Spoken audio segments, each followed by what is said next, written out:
CEAP, Centro Espírita Altivo Panfiro. Uma casa de amor. Bom dia aos nossos ouvintes. Que Jesus abençoe a nossa manhã de estudos. O Evangelho segundo o Espiritismo, capítulo 1, não vim destruir a lei, item 10. Em seguida, faremos o estudo do livro Memória de um Suicida, após a prece. Um dia, Deus, em sua caridade inesgotável, permitiu ao homem ver a verdade atravessar as trevas. Esse foi o dia da vinda do Cristo. Depois da luz viva, as trevas voltaram.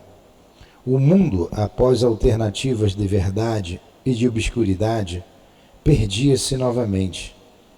Então, assim como os profetas do Antigo Testamento, os Espíritos se puseram a falar e a advertir. O mundo está abalado em suas bases. O trovão reboará. Sede firmes. O Espiritismo é de ordem divina, pois tem suas bases assentadas nas próprias leis da natureza. E crede que tudo que é de ordem divina tem um objetivo elevado e útil. O mundo terrestre se perdia. A ciência desenvolvida à custa do que é de ordem moral vos conduzia unicamente ao bem-estar material, voltando sem proveito do espírito das trevas. Vós o sabeis, cristãos. O coração e o amor devem marchar unidos à ciência. Bonito, né? Essa mensagem. Eu não li toda, li só 2 parágrafos. Quem quiser ler em casa, capítulo 1, não vim destruir a lei, o item 10. Jesus, aqui estamos, à luz da doutrina espírita, estudando o mundo espiritual, estudando o teu Evangelho, estudando as obras doutrinárias. Precisamos, então, da tua inspiração e da tua proteção, da tua permissão, para que juntos, Jesus, com os guias da nossa casa, os responsáveis por esta obra, como a Dona Ivone, o Camilo, Leon Denis, aquele que compilou toda essa doutrina de amor e de libertação, de liberdade, Allan Kardec, em nome do altivo diretor da nossa casa, com esses espíritos guias, com a direção da nossa casa de amor, em nome do amor, em nome do nosso amor, é que pedimos a tua permissão, Jesus, e a permissão de Deus, para iniciarmos os estudos desta manhã, em torno do livro Memórias de um Suicida. Que assim seja.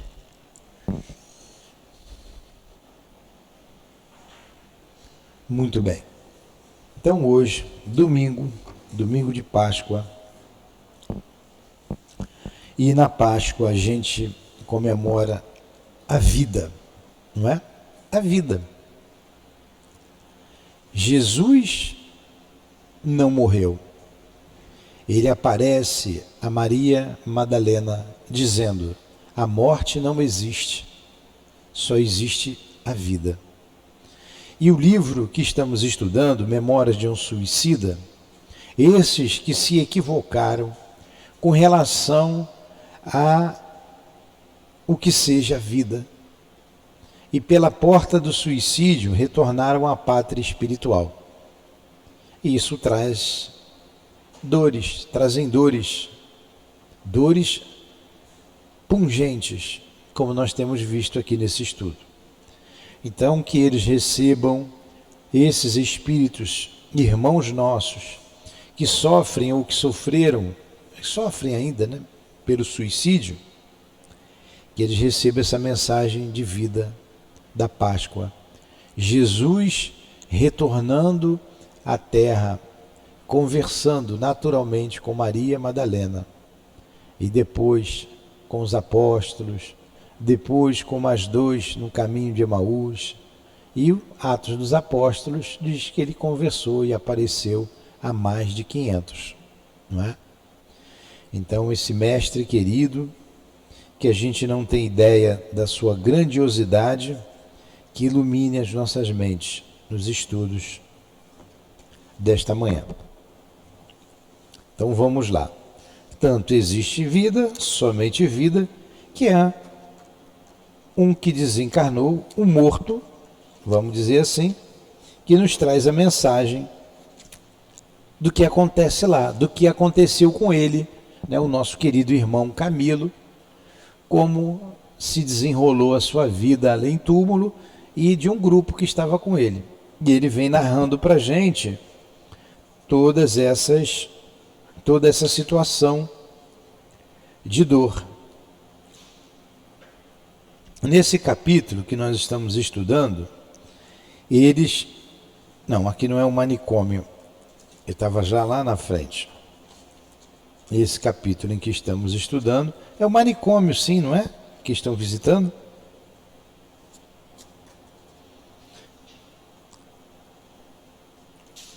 Estão visitando o manicômio. É que são 2 dias de estudo. Não, desculpem, tá? Desculpem, é o capítulo 7. O manicômio já passou. Nossos amigos, os discípulos de Kardec. E nós estamos estudando aqui. E ele narrou toda a história daqueles médiuns, que os assistiram, não lembra? Os médiuns eram pessoas simples, pessoas modestas. O Luiz pensou que era gente rica, que não tinha preocupação na vida, né, Luiz? E, no entanto, eram pessoas muito sacrificadas, que não tinham que comer direito em casa e que foram voluntários para atender esses irmãos tão sofredores e tão sofridos. Durante 2 meses, 2 meses se transcorreram durante o tratamento. E eles ficaram acampados numa região campestre. E durante a madrugada os médiuns iam visitá-los e tinham ali muitas conversas. Falamos daqui da visita de um espírito que eu disse que era o médium português, lembra? O Fernando de Lacerda, em que sempre ia visitá-los, por muita afinidade, muito carinho que ele tinha com os espíritos suicidas. E era chegado, o som tá bom? Tá? Tá bom. Era visto rondando a colônia, os muros da colônia, né? Ele ia sozinho. E lá ele era ajudado, algumas vezes ele era colocado para dentro da instituição, outras ele não podia nem entrar e montava uma escolta para trazê-lo de volta, por ele ser muito bondoso. Nós mostramos aqui que o Camilo escreveu várias cartas, deu várias mensagens através desse médium, compatriota seu, como ele narrou. E uma das cartas que a gente começou aqui, li um primeiro parágrafo, ao Silva Pinto, que também era um escritor português, amigo dele, e orientei que vocês olhassem, se quisessem conhecer um pouco mais sobre esse médium. Tem um livro que fala sobre ele, Fernando de Lacerda, e tem as mensagens que ele trouxe no livro, num conjunto de livros, O País da Luz. São 4 volumes, são volumes pequenos, fácil de ler, mas muito interessante. Então, ele falou sobre o Camilo, e agora ele falando também, nós estudamos semana passada, e eu vou voltar um pouquinho, porque ele está dizendo que quando retorna a colônia, eles são divididos por grupos, né? Tem um assistente para cada grupo. E um dos assistentes era o Roberto de Canalejas. Era médico e um espírito bondoso. Ele ia começar a falar do Roberto de Canalejas. Quem foi a vida de Roberto? Eu vou voltar aqui na página 163, quando ele diz assim, ó, o assistente que mais assiduamente, na verdade eu estou voltando um parágrafo. Interessante saber que Roberto de Canalejas foi o esposo da Dona Ivone na vida anterior. Tinha sido o marido dela.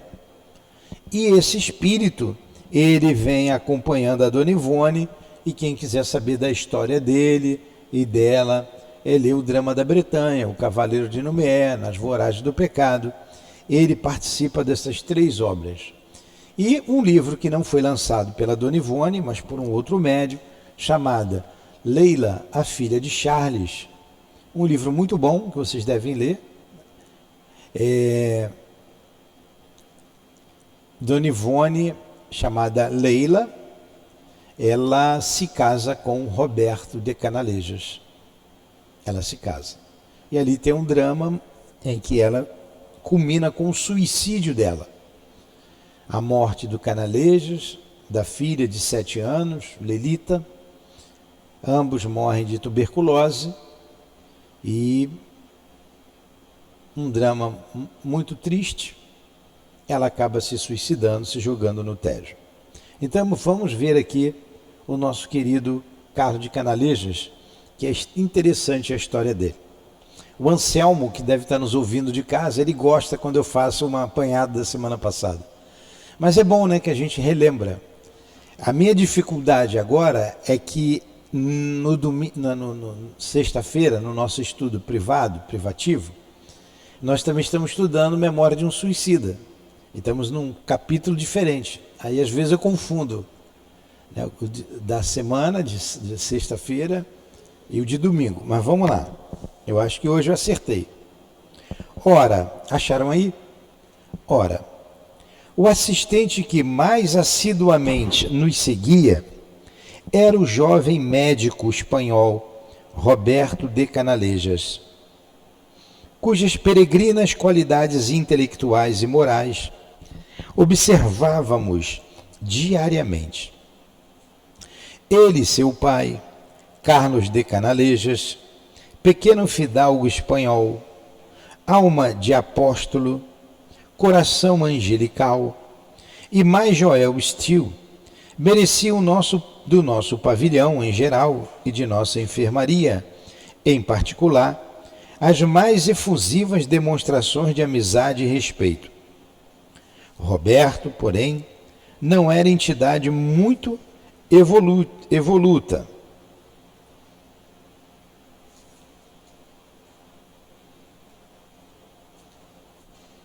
Roberto,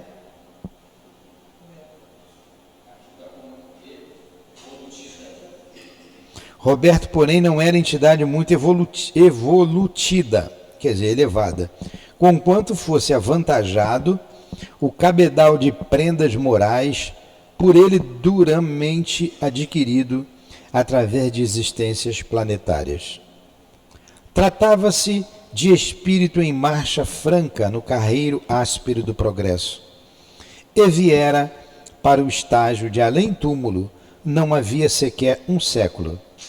Após encarnação reparadora muito acerba, na qual a dor brutal, traição conjugal despedaçara-lhe o coração e a felicidade que julgara fluir. Então essa dor brutal que despedaçara o coração de Canalejas está descrita nesse livro, Leila, a Filha de Charles. Tivera Roberto nada menos do que o lar destroçado pelo perjúrio da esposa quem amara com todo o devotamento possível a um coração de esposo. Vira morrer a filha querida, primogênita dessa união que tudo fizera supor auspiciosa e duradoura. Aos 7 anos, vítima da nostalgia, oriunda pela ausência materna, agravada com a tuberculose herdada dele próprio, seu pai, que por sua vez adquirira durante abnegadas pesquisas em enfermos portadores do terrível mal, pois como médico dedicara-se a humanitários estudos a respeito do até hoje insolúvel problema. Até hoje, naquela época, né? Hoje a gente já tem tratamento para tuberculose. Ele se contaminou fazendo pesquisa em casa, ele não foi prudente o suficiente, se contaminou e contaminou a filha. O que era para ele fazer no hospital, ele levou para casa. E já com o baque da esposa, que tinha saído de casa, ele acabou se contaminando.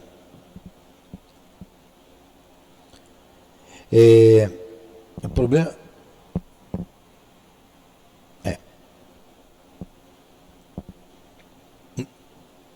sofrera humilhações, é aqui que eu estou, né?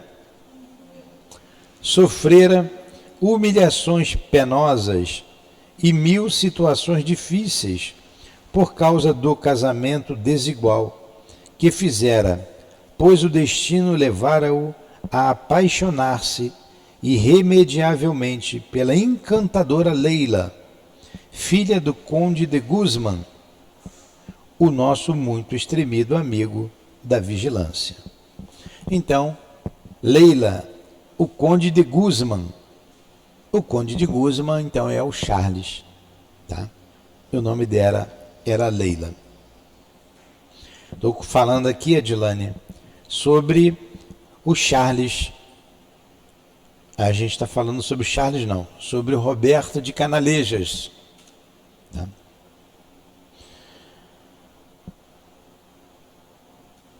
Correspondido com veemência pela volúvel menina, que então contava apenas 15 primaveras, a ela se unira pelo matrimônio, não obstante as relutâncias de Dom Ramiro, cuja penetração psicológica a respeito da própria filha não é Ramiro de Guzmán, o nome dele, tá? Ramiro de Guzmán. Dom Ramiro, cuja penetração psicológica da própria filha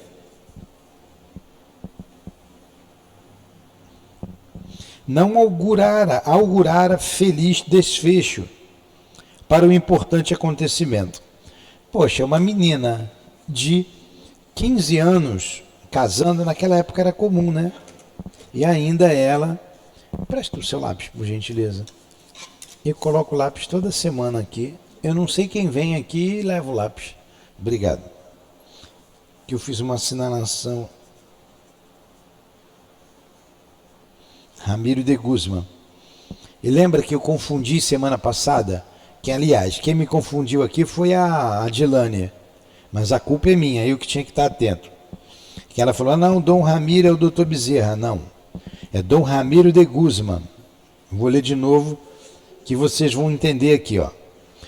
Filha do conde de Guzmán, filha, Dona Ivone, é ela que ele está falando, Leila era Dona Ivone, filha do conde de Guzmán, o nosso muito estremecido amigo da vigilância, correspondido com veemência pela volúvel menina que então contava 15 primaveras, a ela se unira pelo matrimônio, não obstante as relutâncias de Dom Ramiro.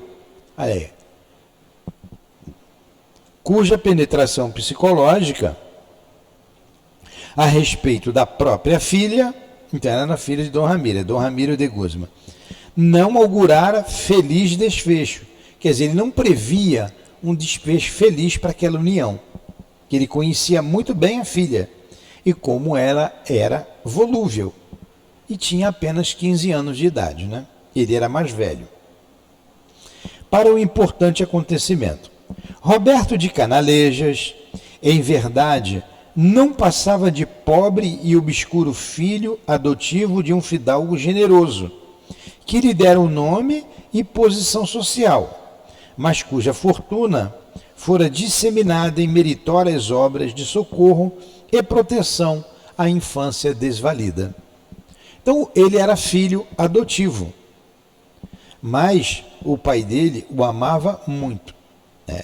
E ele se formou em medicina, o pai tinha muito dinheiro, mas o dinheiro foi empregado no trabalho de assistência nesse hospital que era dele. Nos últimos quartéis do século XVII, 1700, último quartel, 1775, por ali, né? 1770. O que é um quartel? Um quarto. Vem de um quarto. 15, os últimos quartéis, 15 anos, né? Ou melhor, 25 anos. Um quarto de século, 25 anos. 25 anos. Eram termos antigos, né? Então tá aqui. Nos últimos quartéis do século XVII, então entre século XVII, 1600, certo? Entre 1650 e 1700. Nos últimos quartéis do século XVII, tivera Roberto uma existência no centro da Europa, tornando-se suicida no ano de 1680. Olha aí, né? 1680. Por essa dolorosa razão, já no século XX, conforme nos achávamos na espiritualidade, ainda sofria consequência do mal-sinado ato de então, pois o seu drama conjugal, verificado na Espanha, na primeira metade do século XIX, mas não fora do que a experiência a que não se quisera submeter ao findar do século XVII. Por que ele está dizendo aqui? É porque tem que ter conhecimento de toda a história para entender. Mas vamos lá, daqui a pouquinho eu falo. Vamos embora. O que aconteceu ali? Nessa época, 1680, quando ele se suicidou, foi um drama que envolveu a mesma Lelita, que tinha um outro nome. Era Bert, eu acho que era Bert. Enfim, é o mesmo espírito. E que esse espírito, ela o induziu ao suicídio. Ele se suicidou. Ali gerou um drama terrível, porque envolveu o pai dele, que veio perseguir a Dona Ivone, e que levou a Dona Ivone, tinha um outro nome, ao suicídio numa outra vida. Então é um drama muito doloroso, porém é fácil de ler, porque o romance mediúnico tem que atender 3 aspectos. Você não gostou do DEM, o Luiz? E o... então vai. Então tem que ser o quê? Tem que ter o cunho moral, educativo e doutrinário. Então, em vez de ser DEM, é médio. Sabe que eu não esqueci por causa disso? Então, e a literatura, os romances da Dona Ivone atende esses objetivos, até que foi ela quem trouxe isso para a gente. Então é fácil de ler, é uma literatura gostosa e que a gente não tem vontade de parar de ler. Então leiam o Drama da Bretanha, tem uma sequência que eu não me lembro. Drama da Bretanha, O Cavaleiro de Lumière e Voragens do Pecado. Então, ele se suicidou, e o que ele está dizendo aqui? Que agora, no século XIX, quando ele desencarna, era com uma traição da esposa, era consequência daquilo que aconteceu no século XVII. Esse nobre amigo, cujo aspecto grave e meditativo tanto nos atraía, aparecia no além-túmulo, tal como existira em vestes carnais durante a última existência passada na Espanha. Estatura mediana, barba negra e cerrada, elegantemente terminada em ponta, qual usavam os aristocratas da época, e acompanhada de bigodes bem tratados, cabeleira volumosa e farta, tez branquíssima, quase nívea, olhos negros, grandes, pensativo, lembrando ciganos andaluzes, e mãos longas indicando o exercício continuado do pianista ou o mal terrível que fizera tombar seu último fardo carnal. Ele próprio revelara-me essa pavorosa síntese de sua vida. Durante os serões em que nos acompanhava pelas aleias mortas do parque do hospital.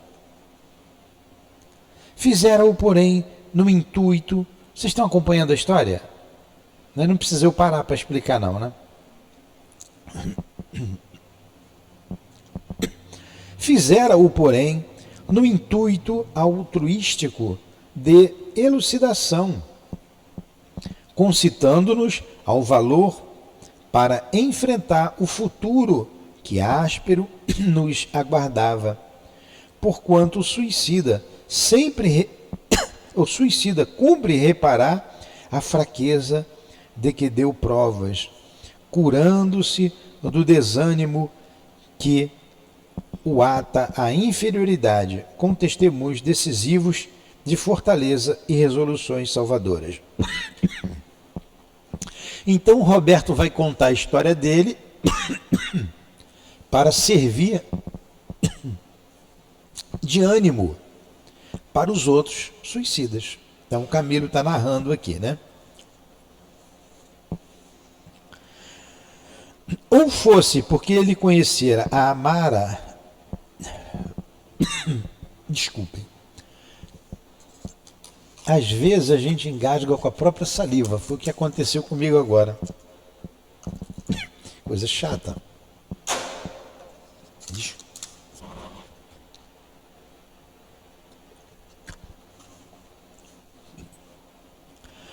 Ou fosse porque ele conhecera e amara Portugal, tendo ali vivido os últimos meses de sua vida, recebendo como derradeiro pouso para sua armadura humana a argila portuguesa, fosse porque, além de médico, era também artista de elevado mérito, porquanto cultivava as belas letras e a música, enquanto a verdade era que o nosso grupo se compunha de intelectuais portugueses orgulhosos de sua heróica pátria, o certo foi que afetuosa simpatia ele nos enlaçou, fundindo-se logo em imorredouro afeto fraternal. Então esse grupo que o Camilo se compõe é de portugueses. Como o Roberto de Canaleja também era português, eles se afinizaram muito, gostavam muito dele. Agora, que linguagem bonita para dizer que você está enterrado no cemitério. Então, em vez de você, Luiz, em vez de dizer que você está a 7 palmos de terra, olha como o Camilo narra o corpo enterrado. Eu vou voltar aqui que eu achei tão bonito. Ou fosse porque ele conhecer e amar a Portugal, o nosso Camilo, tendo ali vivido os últimos meses de sua vida, recebendo como derradeiro pouso para sua armadura humana a argila portuguesa. Que beleza, né? Que beleza. Então, foi em Portugal a sua última existência. Foi lá que a sua esposa Leila se jogou no Tejo. Foi lá que ele foi abandonado pela esposa, traído, sofreu muito, mesmo assim, ele a perdoara, ele a amava muito, e quando ela volta da turnê que ela tinha feito pela Europa, já encontraram ele e a filha desencarnados. Isso aí foi, já colocou aqui, no final do século XIX, né? Tudo bem até aí? Assim dá vontade até de ser enterrado, né? Recebendo o derradeiro pouso para sua armadura humana, a argila portuguesa. Então, a nossa armadura humana receberá a argila brasileira no derradeiro momento de nossas vidas. Belarmino de Queiroz de Souza, lembra do Belarmino? O poliglota, o filósofo magro, alto.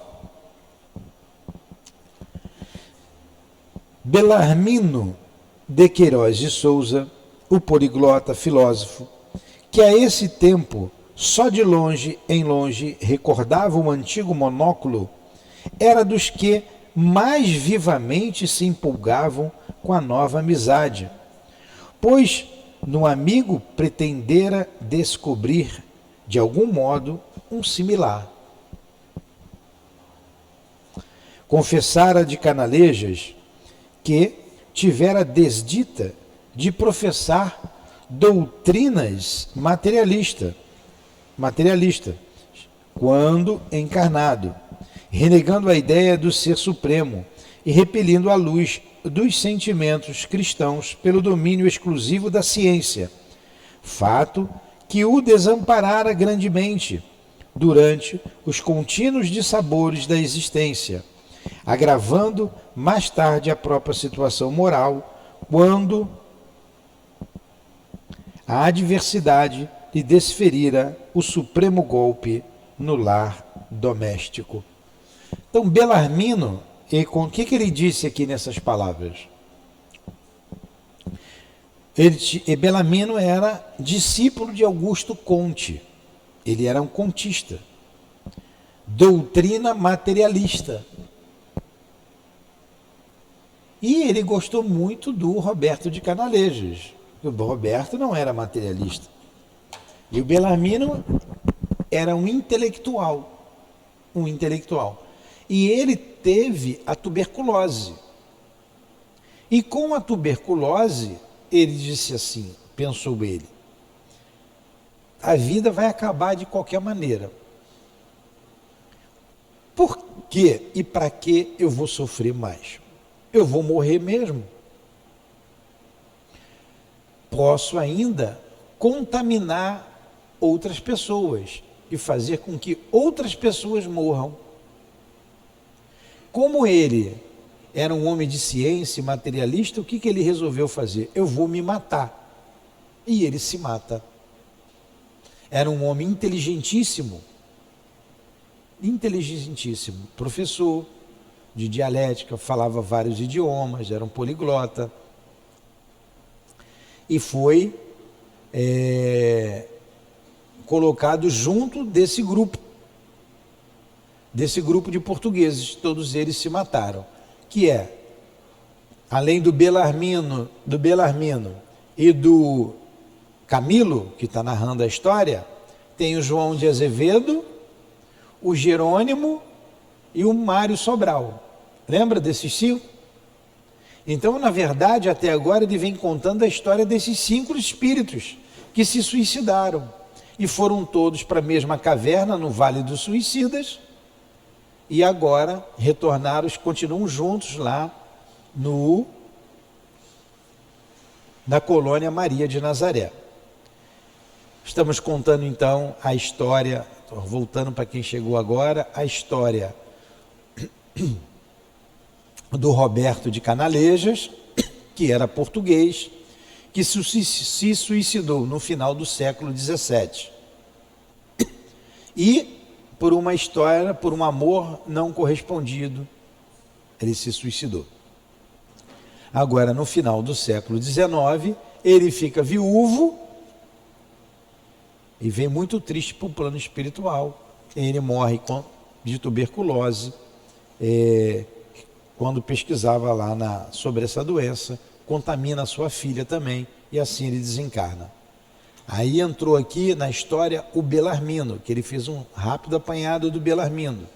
que se afeiçoou muito, Belarmino, com o Roberto de Canalejas. Tudo bem até aqui? A história está complicada, Heloísa? Mas está entendendo? Então vamos lá. Vai descomplicar já já. Então só está um pouquinho, então tá bom. Vou ler de novo aqui sobre o Belarmino. Vamos lá. Belarmino de Queiroz de Souza, voltei ali em cima.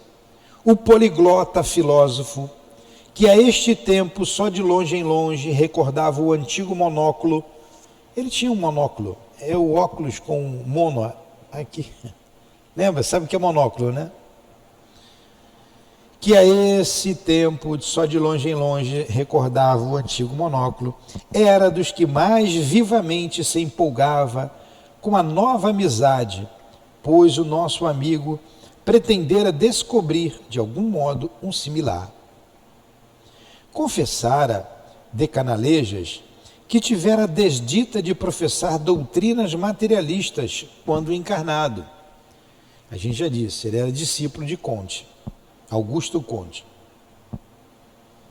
É o criador do positivismo. Renegando a ideia do ser supremo e repelindo a luz dos sentimentos cristãos pelo domínio exclusivo da ciência, pois o desamparara grandemente durante os contínuos dissabores da existência, agravando mais tarde a própria situação moral, quando a adversidade lhe desferira um supremo golpe no lar doméstico. Continuadamente, entretinham longas dissertações sobre os tão palpitantes temas materialistas à luz da ciência psíquica. Respondendo Roberto com lógica irretoquível aos argumentos vivos de Belarmino, de que mal iniciara a reeducação no campo espiritual, pois trazia aquele sobre o interlocutor a vantagem de conhecimentos muito mais profundos, não somente em filosofia, como ainda em ciência e moral. E era de vê-los amistosa e fraternalmente discutindo sobre os mais belos e profundos assuntos. O poliglota, desejando reaprender, renovando cabedais sobre as ruínas das antigas convicções, o jovem doutor, acendendo para ele fachos de luzes inéditas com que norteasse a trajetória do porvir, estribando-se em fatos positivos que tão do agrado eram do interlocutor. Muitas vezes nós outros, os ouvintes, sorríamos a socapa por observarmos a nulidade do pobre Belarmino, que se considerara iluminado na terra, em presença de um simples assistente hospitalar de uma colônia de suicidas, humilde trabalhador, que nem mesmo méritos sensíveis possuía na espiritualidade. O que eu li aqui? E às vezes, quem não está com o livro aí, dá uma voada, né? O Belarmino era um materialista, discípulo de Augusto Comte. E ele conversava, e ele era um intelectual, um intelectualizado para as coisas do mundo. Como a gente vê alguns aqui, né? Até no próprio Brasil. A gente vê alguns deles, um ex-presidente da República, né? Aí um intelectualizado aí. Então, não sei da vida dele, da vida moral, né? Mas é um homem intelectualizado. Então ele era intelectualizado e materialista. Morreu, a vida continuou e os dois discutiam. Só que a teoria dele era sempre colocada abaixo com os argumentos do Roberto de Canalejas. E era um simples assistente do hospital de uns suicidas, mas que tinha conhecimentos de moral, que também tinha conhecimentos de ciência, porque ele era médico, e todos os argumentos do Belarmino eram postos por terra. E eles sorriam quando viam aquela discussão. que o Bellarmino trazia a teoria materialista. Mas ele estava ali, olha, ele não estava morto, ele não morreu. E o outro conseguia derrubar toda a teoria contista. Tudo bem até aí?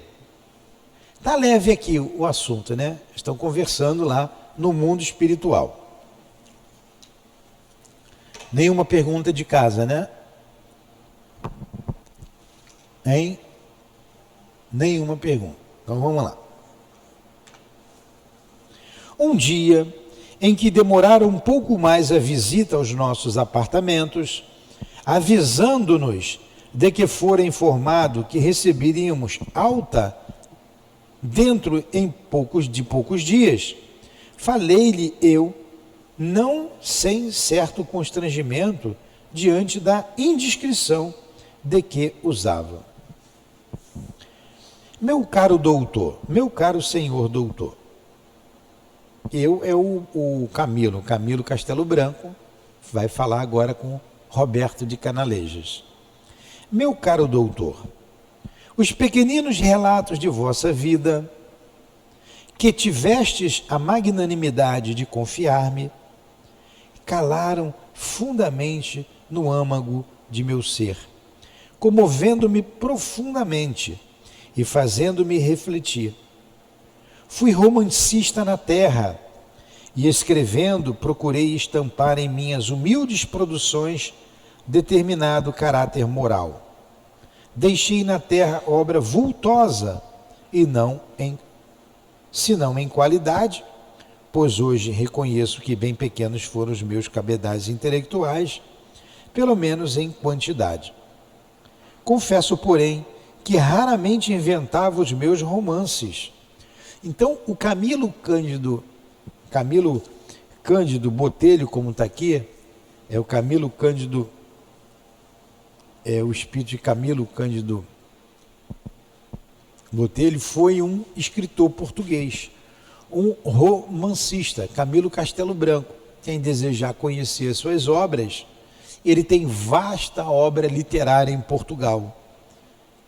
Ele suicidou ali em 1890, no finalzinho do século XIX, e deixou vasta obra em Portugal, que é estudada até hoje, as obras dele. Então ele está dizendo aqui para o Roberto de Canalejas, eu fui escritor, tenho muito, se não foi de boa qualidade, mas eu escrevi muito, os meus romances eu não fugia da realidade, né, das histórias dos homens. Ele vai pedir para escrever a história do Roberto, tá? É o que ele vai fazer aqui. Vamos lá. Confesso que raramente inventava os meus romances. Eles foram, antes, filhos do conúbio, da observação, com os retoques sentimentais de que várias vezes usei para enfeitar a dureza da realidade, e assim mais rapidamente cativar editores e leitores, dos quais dependia minha bolsa, quase sempre vazia. A bolsa era o dinheiro, ele vivia do que ele escrevia e ganhava pouco. O que não deve ser qualidade muito recomendável para um escritor terreno.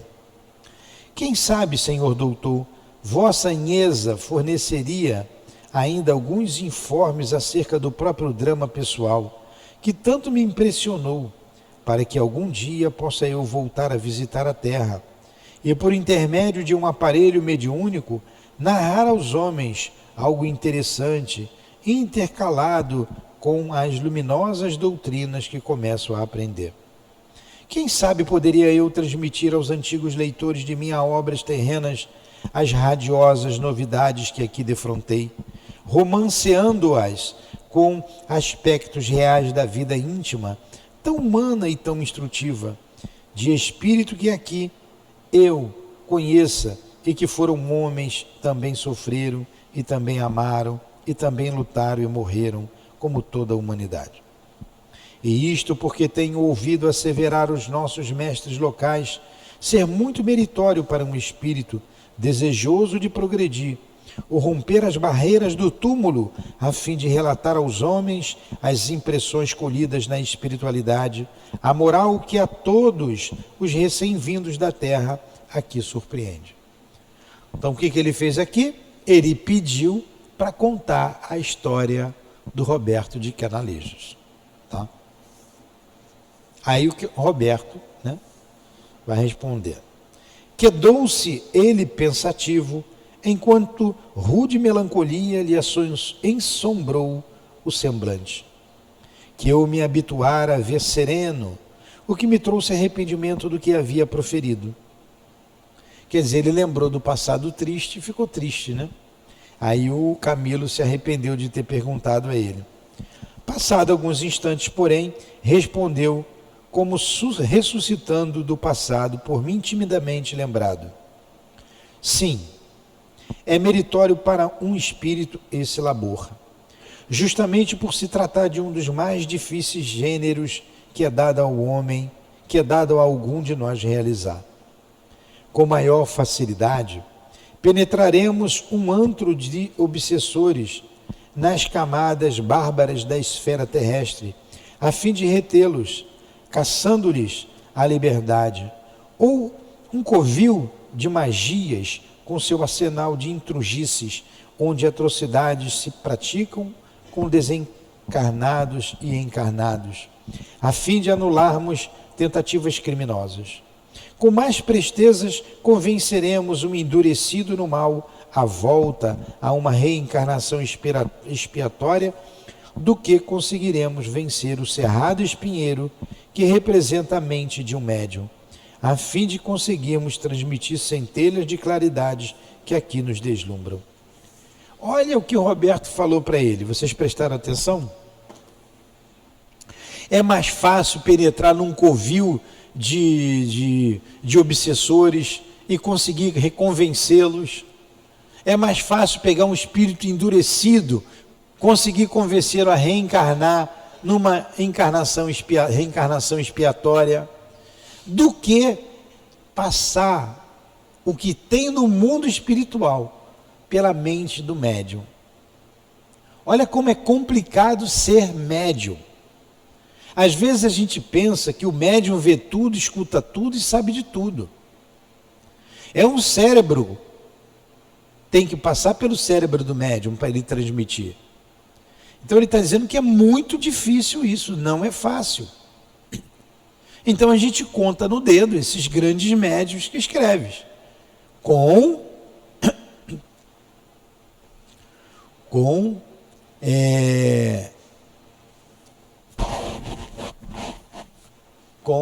riqueza de detalhes no mundo espiritual, com competência. Então a gente tem um Chico, olha as obras do Chico aí. A gente destaca as obras de André Luiz. Dona Ivone, como está relatando aqui, o livro que nós estamos lendo, ela foi a médium, ela foi o médium. Não é fácil, não é fácil. Ah, eu vou escrever um romance mediúnico, vou contar a história. Não é simplesmente isso, tem muitos detalhes. Então ele está dizendo, realmente é muito complexo. Mas vamos lá. De início, deverei esclarecer que não existem muitos médios dispostos a tão melindroso gênero de tarefa.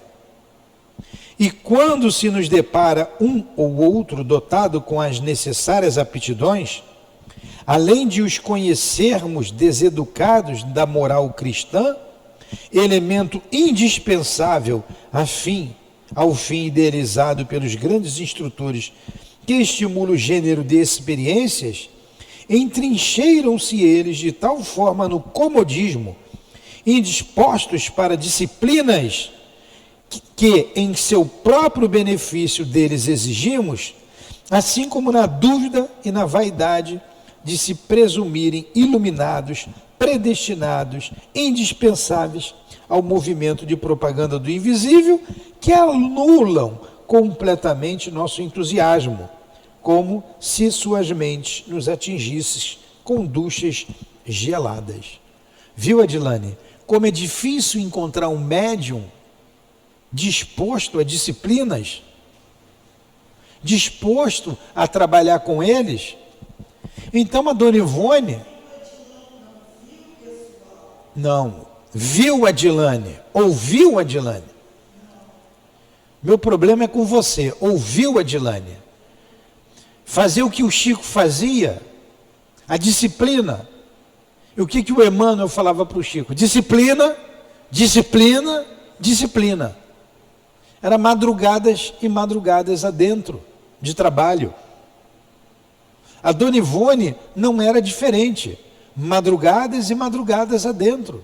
Dedicação total, integral ao mundo espiritual.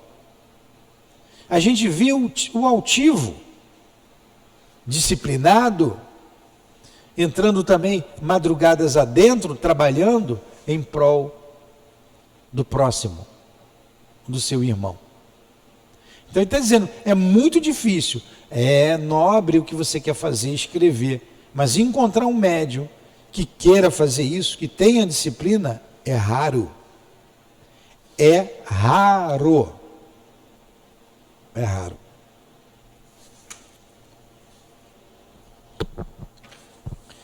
Daí o preferimos as almas simples, os humildes, os pequeninos, os quais, por sua vez, por não disporem senão de bem pequenos cabedais intelectuais, exigem de nossa parte perseverança, dedicação e trabalhos exaustivos para algo revelarmos aos homens por meio de suas faculdades.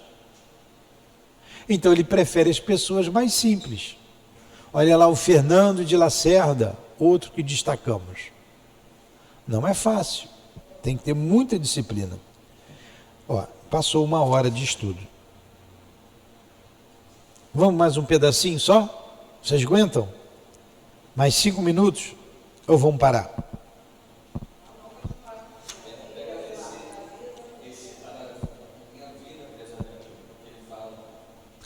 Ele vai dar a resposta, é bom, é a continuada. Aí olha o que ele vai dizer aqui, o Roberto, né? Minha vida, prezado amigo, ou antes, minhas vidas, através das migrações terrenas em que tenho experimentado as lides do progresso, relatadas que fossem com efeito aos leitores, aos seus leitores, oferecer-lhes-iam lições que não seriam de rejeitar. A vida de qualquer homem ou de qualquer espírito é sempre fértil de sequências elucidadoras. Romance instrutivo que arrebata, porque reflete a luta da humanidade contra si própria, através de longa jornada em busca do porto florido e áureo da redenção. Poderá colher sua observação aqui mesmo, pois a estreiteza deste asilo há bons temas educativos para transmitir aos humanos por via mediúnica. Todavia, estou capacitado a adverti-lo de que as mais decepcionantes dificuldades avolumar-se-ão, enfrentando os seus louváveis desejos, ainda porque todos os entraves surgem diante de um suicida, pois colocou-se ele em situação anormal, que afetou até a mais insignificante fibra da sua organização psíquica, assim como o seu destino.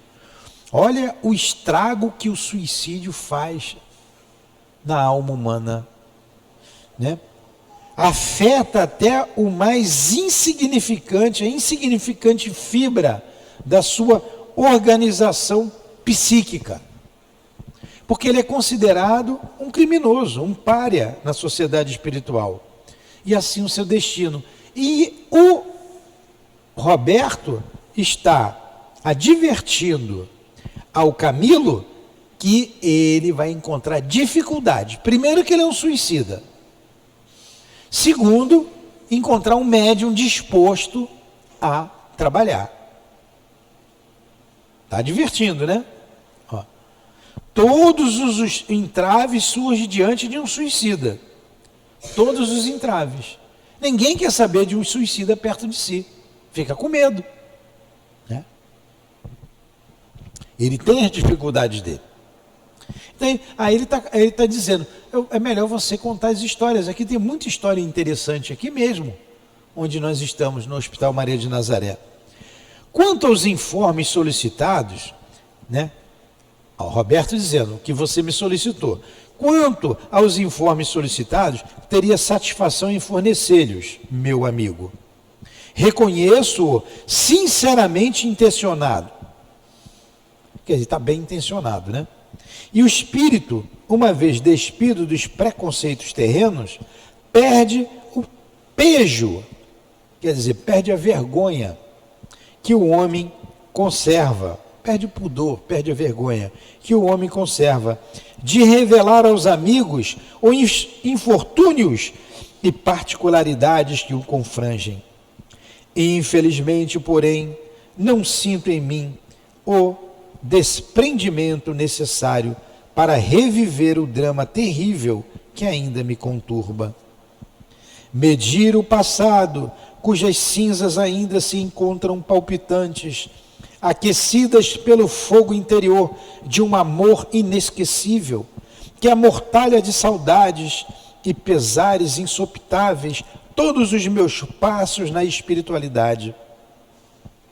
Como ele amava este espírito, né? Que é a Dona Ivone. Como ele amava. Eu vou ler de novo esse pedacinho aqui, que é belíssimo. Olha como o amor existe, ele supera toda e qualquer dificuldade, traição, morte, vingança. E ele sofreu tudo isso por um amor. Vocês vão entender bem a história e por que a Dona Ivone não conseguia perdoar-lhe. Como tudo começou. Começou lá na noite de São Bartolomeu, lá no século XVI. Tudo ali começou.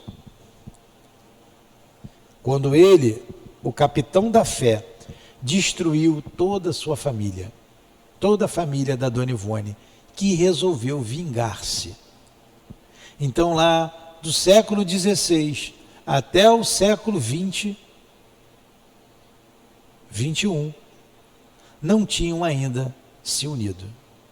16, 17, 18, 19, 20, 21, 500 anos para se ajustar, para ver o perdão, mas ele a amava demais. Espero que eu esteja sendo, eu também seja perdoado. Fala. Teve, sem dúvida. Aqui não é só um lado, não. Vamos lá, vou ler de novo esse pedaço que vale a pena. Quanto aos informes solicitados, teria satisfação em fornecê-los, meu amigo. Reconheço-o sinceramente intencionado, e o espírito, uma vez despido dos preconceitos terrenos, perde o pejo. Eu acho que a palavra é pejo, eu não sei se é pejo ou se é pejo que se fala. Perdoe a minha ignorância, eu vou dizer pejo. Perde o pejo, quer dizer, perde o pudor, perde a vergonha, que o homem conserva de revelar aos amigos os infortúnios particulares que o confrangem.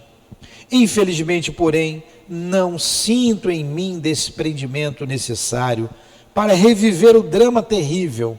Ele não está sentindo força para falar dele, que ainda me conturba, medir o passado, cujas cinzas ainda se encontram palpitantes, aquecidas pelo fogo interior de um amor inesquecível, que amortalha de saudades e pesares insopitáveis todos os meus passos na espiritualidade.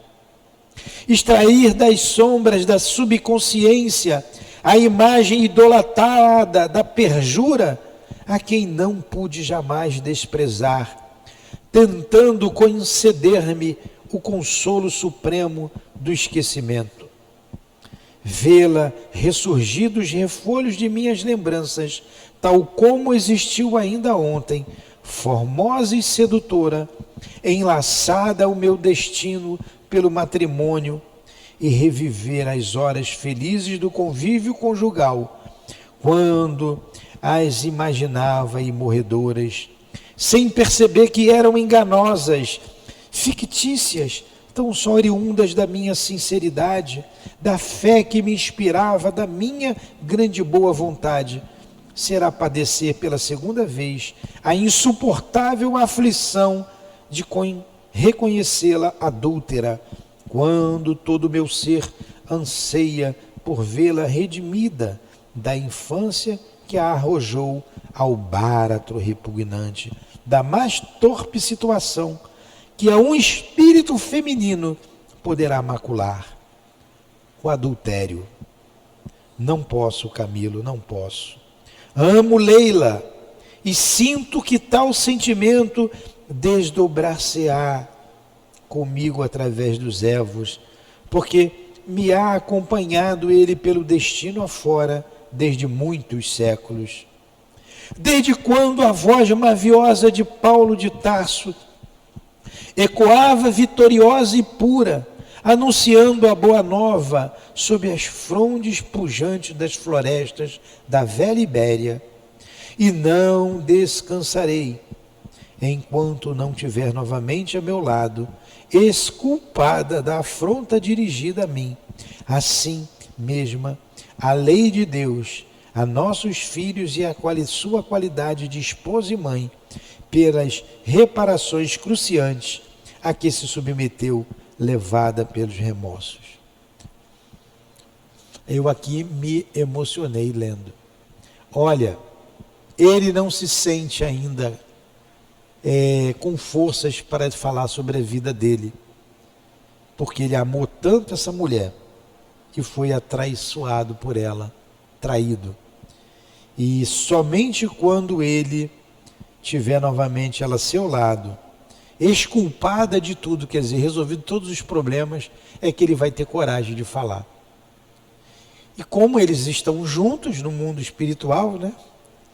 Ele contou. Mais para frente ele contou. E através dela mesma ele conta a história lá.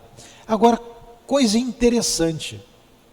Olha quanto tempo que ele ama. Me ajuda aqui a interpretar isso aqui. Desde quanto ele ama Leila? Vamos lá. Vou voltar um pouquinho. Ó, de baixo para cima. 1, 2, 3, 4 linhas da página 168. Ó. O adultério. Não posso, Camilo, não posso. Amo Leila. A última encarnação que ele esteve com ela se chamava Leila, lá em Portugal. Amo Leila e sinto que tal sentimento desdobrar-se-á comigo através dos evos, quer dizer, do tempo longínquo, porque me há acompanhado ele pelo destino afora desde muitos séculos. Olha só, de novo, desdobrar-se-á comigo através dos evos, porque me há acompanhado ele pelo destino afora desde muitos séculos. Quer dizer, esse sentimento de amor, não é isso que ele está dizendo, Luiz? Desde quando, olha, desde quando ele a ama, desde quando a voz maviosa de Paulo de Tarso ecoava vitoriosa e pura, anunciando a boa nova sob as frontes pujantes das florestas da velha Ibéria. Desde lá de Paulo de Tarso que ele ama Leila, há mais de 2000 anos. Há mais de 2000 anos.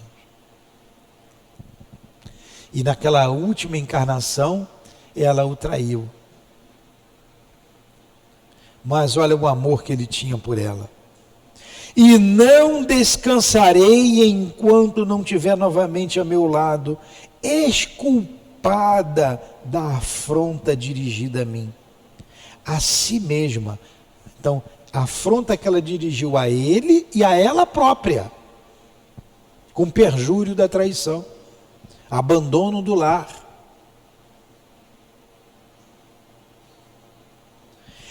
A lei de Deus,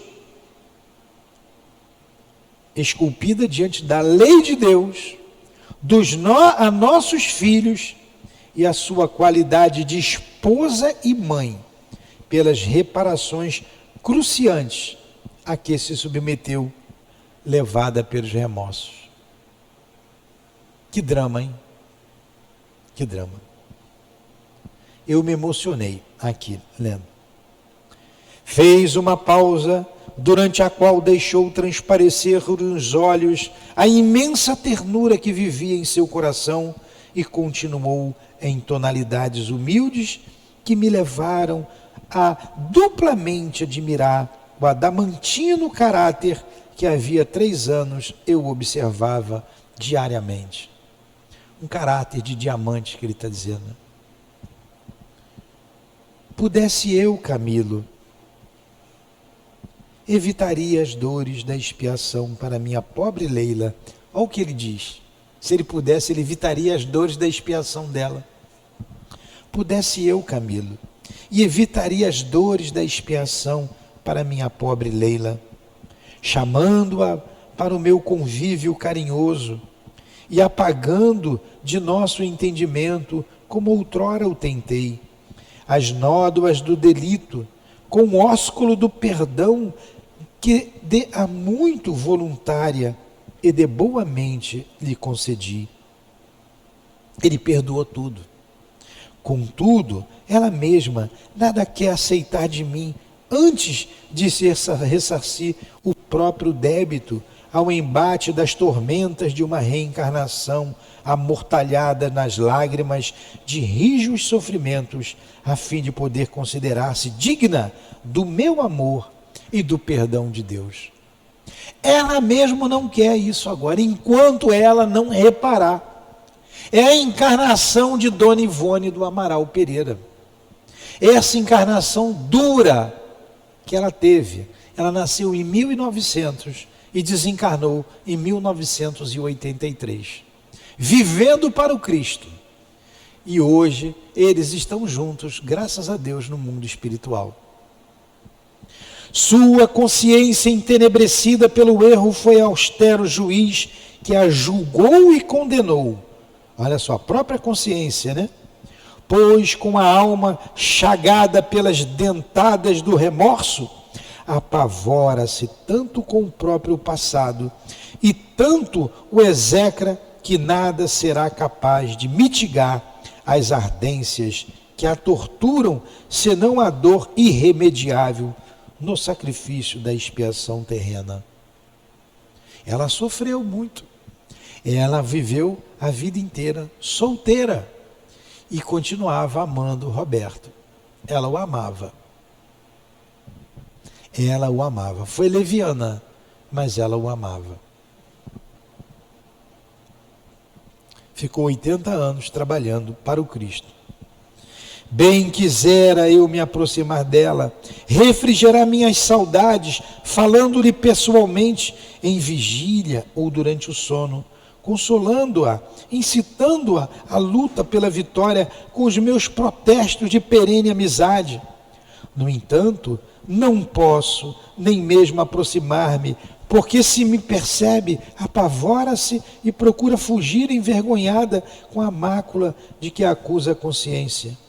Quanto a mim, poderei vê-la ou acompanhá-la em qualquer momento que deseja, porém cautelosamente, a fim de me não dar a perceber, para evitar desorientá-la.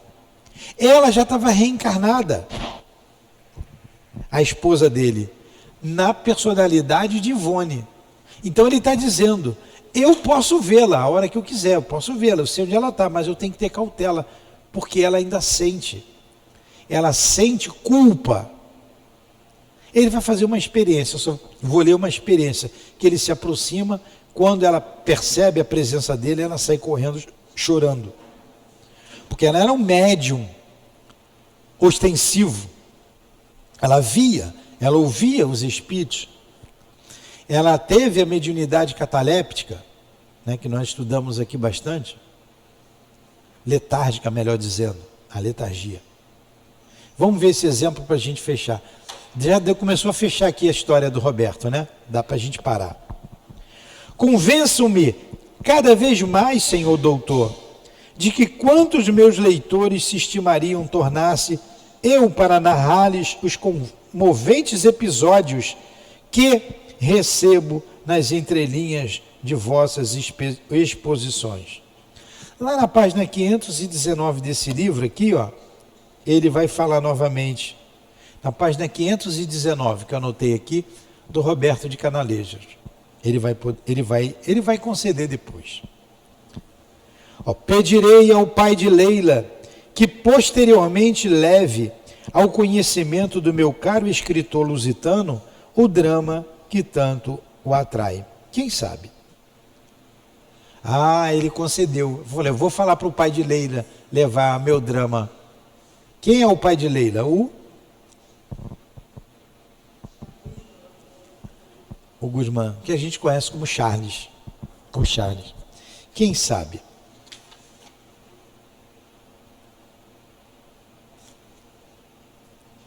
O trabalho é consagrado como elemento primordial do progresso e intenção nobre e generosa que inspire o trabalhador sincero sempre obterá o beneplácito divino para as suas realizações. O doutor Ramiro de Guzmán, olha aí, Ramiro de Guzmán, o pai de Leila, o Charles. O doutor Ramiro de Guzmán encontra-se à altura de fazê-lo. Trata-se de um espírito forte, experimentado nas lutas do infortúnio e que sabe dominar as emoções, possuindo em grau adiantado a disciplina mental. Poderá e quererá fazê-lo, pois comprometeu-se comigo mesmo a pugnar pela reeducação moral da juventude feminina na terra, em memória de sua infeliz filha, tão amada por seu coração de pai, mas que tantos e tão acerbos desgostos lhe causou, malgrado a educação aprimorada que se esforçou para fornecer-lhe. Falar-lhe a respeito. Compreendo-o disposto a reiterar-se, observei ainda, fiel à impertinência da antiga curiosidade do romancista, que em toda parte fareja substâncias sentimentais com que engrandecer seus temas. E perdoai-me, boníssimo doutor, vossa esposa, a formosa Leila, onde se encontra presentemente? Então, ele foi impertinente, né? Ele está dizendo, né? Perdoai-me, doutor, onde se encontra presentemente a vossa formosa Leila? Ela era belíssima, belíssima. Aí ele vai dizer que ela está reencarnada, aí ele vai pegar, vai vê-la, vai ver como é que ela foge dele. E isso são cenas para o próximo capítulo, na próxima semana, no mesmo horário, no mesmo local, com as bênçãos de Deus, com a inspiração de Leila, de Ivone, do Roberto, com a inspiração do nosso Camilo, com a inspiração de Leon Denis, que colocou a doutrina espírita, do altivo, dos espíritos guias da nossa casa, com a inspiração de Jesus, de Maria Santíssima e de Deus nosso Pai. Então, até a próxima semana. Belíssimo, né? Muito bonito, emocionante. Hoje eu ficaria até de noite lendo o livro para acabar o livro, acho que até meia-noite a gente acabaria essa leitura. Hã?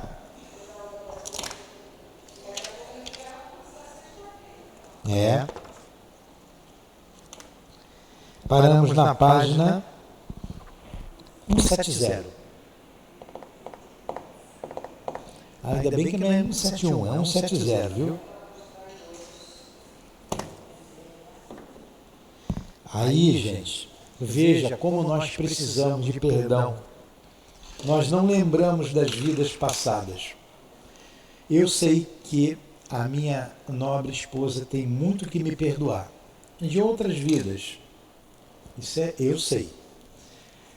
Agora, o que a gente não lembra do que a gente fez por aí, nas andanças, nas diversas experiências que a vida nos colocou?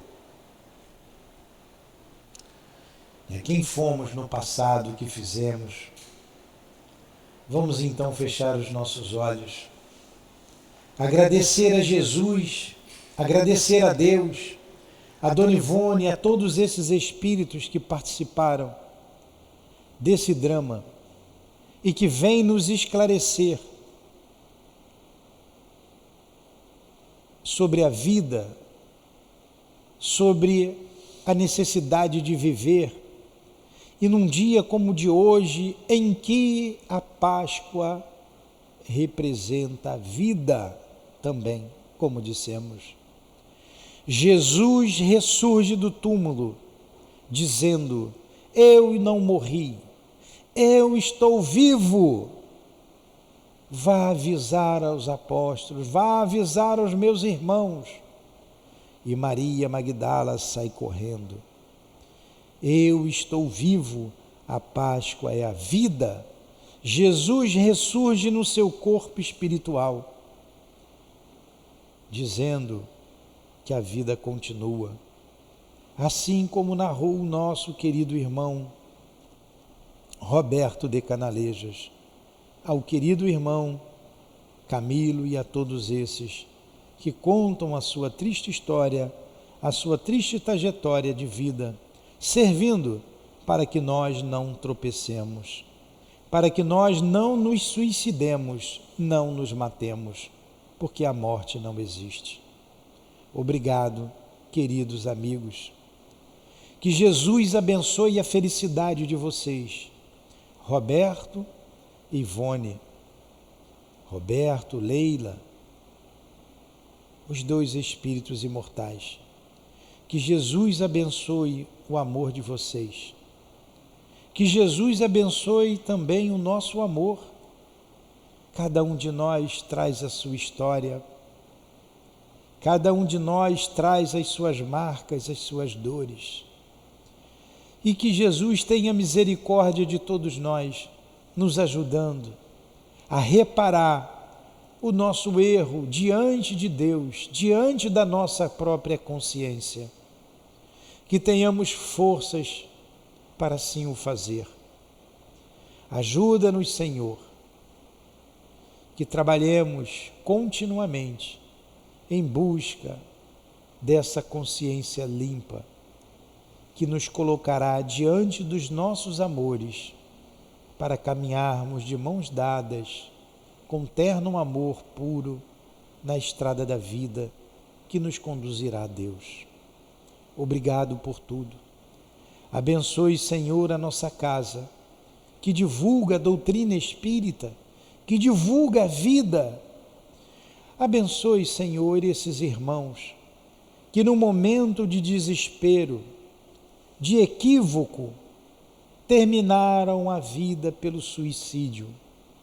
Que eles recebam as vibrações de Jesus nesse momento, a presença de Jesus junto a eles, aliviando as suas dores, dando-lhes esperanças, sabendo que todos sairão vitoriosos, como a nossa Ivone saiu, como o nosso Roberto, todos caminhando, todos se aperfeiçoando, todos vencendo dia após dia as suas dificuldades, as suas lutas, as suas dores. Tenham esperança, porque Jesus afirmou que nenhuma de suas ovelhas se perderiam. Todos nós chegaremos ao aprisco seguro. Que essas vibrações de amor, de paz, de esperança envolva todos esses espíritos sofredores que, através do suicídio, retornaram à pátria espiritual. Os que se encontram presentes em nossa casa, abrigados, os que se encontram no Hospital Maria de Nazaré, recebam essas vibrações de amor e carinho. Os que se encontram atordoados no Vale dos Suicidas, chegue esse bafejo de amor, ajudando-os em suas recuperações. Ajudai a todos os que choram, que sofrem desse mal tão grande que ainda avassala a nossa humanidade terrena. Ajudai, Jesus, aos homens da terra Ajudai-os, despertai-os para a vida, para que não cometam o suicídio, para que evitem o suicídio, pois a morte não existe. Evitai, Senhor, ajude a evitar que irmãos nossos se matem nesse momento ou em momento algum. Deus com todos nós, abençoando a nossa humanidade, ajudando a todos nós a viver com alegria. Que o perfume das rosas possa envolver todo esse ambiente de paz. Que o perfume das rosas chegue até esses irmãos, onde quer que eles se encontrem. E que as rosas sejam distribuídas neste ambiente para todos nós que aqui nos encontramos, suicidas, trabalhadores encarnados e desencarnados, recebendo o símbolo do nosso amor. Que Deus abençoe a todos nós. Que seja em nome do Deus, nosso Pai Todo-Poderoso, o Deus de amor. Que seja em nome de Jesus de Nazaré, o nosso mestre, nosso amigo, nosso irmão. Em nome desses personagens, dessa história, desse drama, que estão contitadas no livro Memória de um Suicida. Camilo, Ivone, Belarmino, que Deus abençoe vocês. Jerônimo, Mário, João, que seja em nome de Leon Denis, o nosso médico, nosso mestre, em nome do Dr. Bezerra, do Charles, de Maria Santíssima, em nome de Allan Kardec, do altivo, das irmãs queridas, dos diretores da nossa casa, o Baltazar, Dr. Erma, Dr. Bezerra, em nome do amor. Só o amor fará com que chegaremos a vitórias. Em nome do nosso amor, encerramos os estudos da manhã de hoje em torno do livro Memória de um Suicida. Que a nossa irmã Patrícia receba essas vibrações de amor e carinho, as nossas vibrações de amor e carinho. Que assim seja, Senhor. Graças a Deus.